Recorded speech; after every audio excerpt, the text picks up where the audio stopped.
Let's give you a couple of minutes there.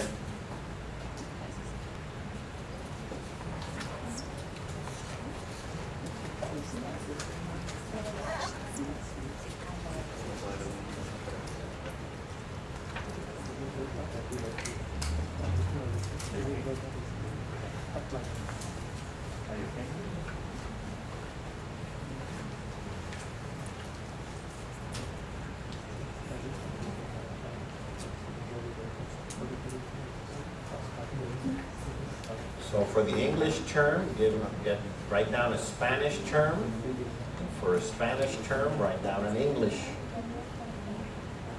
term.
Let's take about 2 more minutes.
Thirty seconds.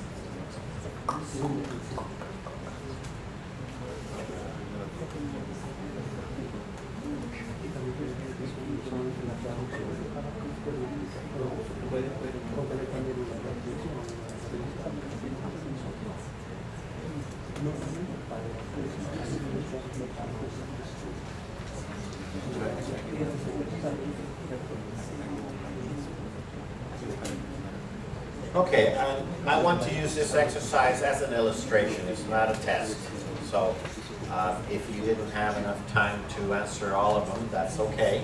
The first one is the English term test. Of course, I'm telling you that this is in the medical field. What is the term for test in Spanish? Yes. Una prueba is one good word. What's another one? No, not examen. Analysis, yes, analysis. Okay. That is a little bit longer. I'm thinking like a blood test, for example. Okay. Okay. That's why it's not an examen; it's an analysis. To analyze the blood. All right. How about a stool specimen? Yes, sir. Muestra discreta.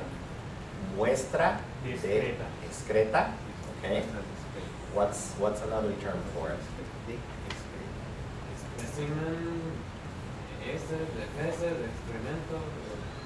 Right. You know, well, see, that would be a different register. You would change the register from medical formal language into colloquial, casual language. Maybe that's what you would tell your baby, your little boy. You go to the doctor, you don't say, "Ponme un excremento aquí." The child will not understand. Maybe you will use that other word, which is Greek. Okay, that comes from Greek. It means evil. Something evil. I want something evil in here. I would recommend this book, The Interpreter's RX.